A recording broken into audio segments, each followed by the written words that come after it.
नमस्कार दोस्तों। LPG, petrol और डीजल जैसे फॉसिल फ्यूल्स की वजह से दुनिया में बढ़ती हुई समस्याओं के बारे में आप सबको पता है।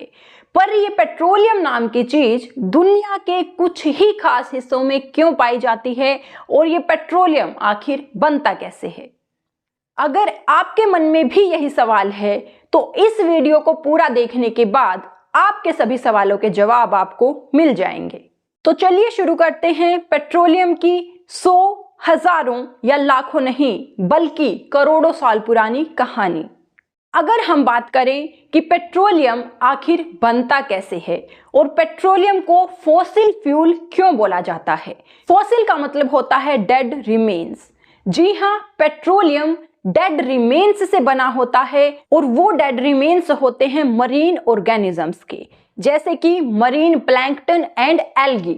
मरीन प्लैंकटन्स और एल्गी के डेड रिमेन्स से ही हमें मिलता है पेट्रोलियम, जो कि एक ऑर्गेनिक फ्यूल होता है। समुद्र में रहने वाले छोटे जीवों को बोला जाता है प्लैंकटन, और जब उनकी मौत के बाद वो समुद्र तल पर जाकर नीचे बैठ जाते हैं, धीरे धीरे रेत की परत उसको ढकने लगती है और रेत की परतों के नीचे दबने के बाद लगातार टेम्परेचर और प्रेशर बढ़ता रहता है। वो मरीन ऑर्गेनिजम्स डिकम्पोज होना शुरू हो जाते हैं।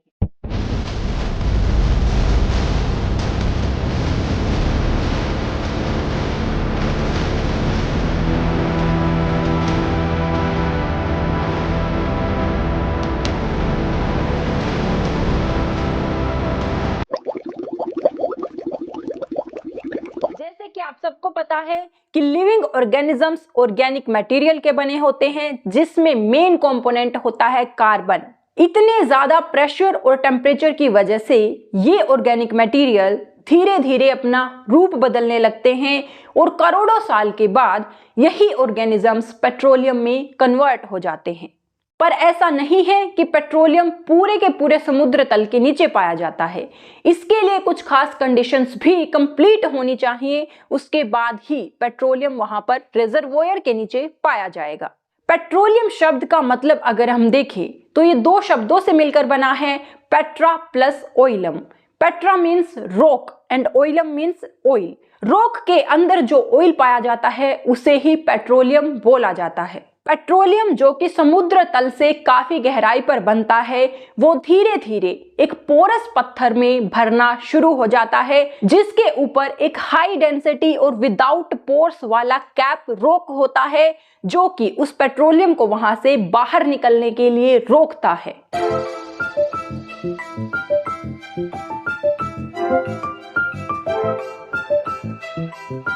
वहां पर इकट्ठे होने वाले पेट्रोलियम से ही वहां पर पेट्रोलियम रिजर्वोयर बनता है।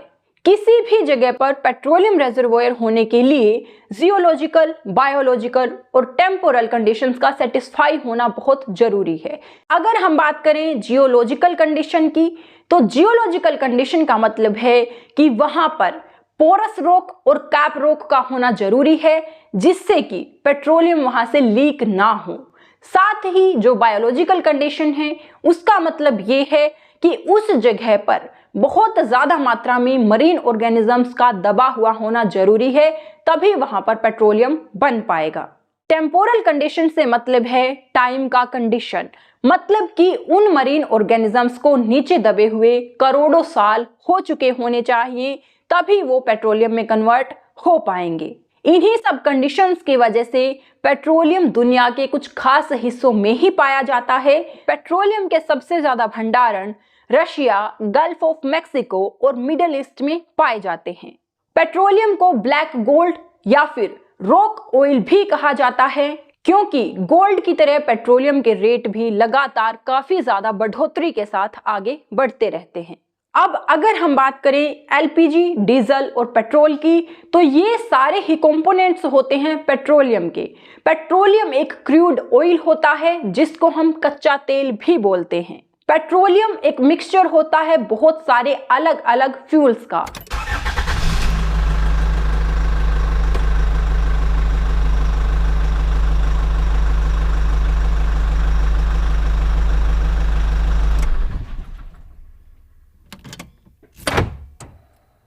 और उन सब फ्यूल्स को पेट्रोलियम से सेपरेट किया जाता है रिफाइनरीज के अंदर by the process of fractional distillation.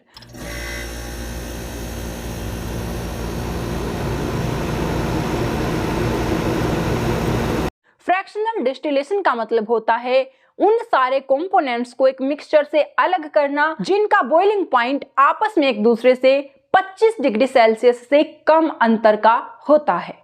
Refinery में सबसे पहले क्रूड ऑयल को एक बड़े टैंक के अंदर डाला जाता है, उसके बाद उसे फर्नेस के अंदर अबाउट 400 डिग्री सेल्सियस पर हीट किया जाता है, जिससे कि उसके अंदर के कंपोनेंट्स बॉईल होना शुरू होते हैं।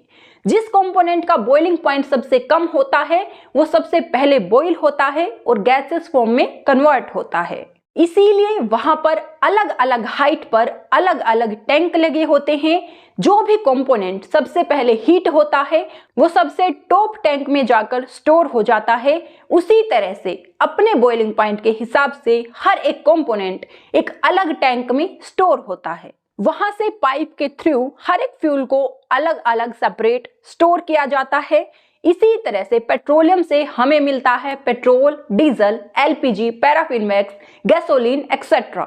इन सब फ्यूल्स का काम अलग अलग होता है। जैसे कि एलपीजी जिसकी फुल फॉर्म होती है लिक्विफाइड पेट्रोलियम गैस, वो हमारे किचन में आमतौर पर यूज की जाती है। पेट्रोल का इस्तेमाल लाइट व्हीकल्स में किया जाता है और डीजल का इस्तेमाल किया जाता है हैवी व्हीकल्स के लिए। क्योंकि पेट्रोलियम बनने में करोड़ों साल का समय लगता है, इसीलिए पेट्रोलियम को एग्जॉस्टिबल सोर्स ऑफ एनर्जी बोला जाता है, जो कि एक समय के बाद खत्म हो जाएगा। लेकिन इस समय जितनी मात्रा में पेट्रोल हमारे पास है उसके हिसाब से उसका यूज बहुत ही ज्यादा फास्टली किया जा रहा है, जिससे कि उसके खत्म होने का खतरा बहुत पास नजर आ रहा है। इसी वजह से पेट्रोल की कीमतें लगातार बढ़ती हुई नजर आती हैं और हर एक देश चाहता है कि पेट्रोल के जितने भी भंडारण बचे हैं उस पर उनका हक सबसे ज्यादा हो। पेट्रोल को सबसे आसान फ्यूल के तौर पर देखा जाता है, लेकिन अगर आप पेट्रोल पर अपनी फ्यूल नीड्स को इतना ज्यादा डिपेंड रखेंगे तो ये हमारे लिए और हमारी आगे आने वाली जनरेशन्स के लिए बिल्कुल भी ठीक नहीं है। तो आप मुझे कमेंट सेक्शन में बताएं कि आपके हिसाब से कौन सा सोर्स ऑफ एनर्जी सबसे ज्यादा इस्तेमाल करना चाहिए, जिससे कि पेट्रोल के पीछे की लड़ाई बंद हो सके। अगर आपको ये वीडियो अच्छा लगा है तो इसको अपने दोस्तों के साथ शेयर जरूर करें और ऐसे ही और भी ज्यादा इंफॉर्मेटिव वीडियो देखने के लिए चैनल को सब्सक्राइब करें। धन्यवाद।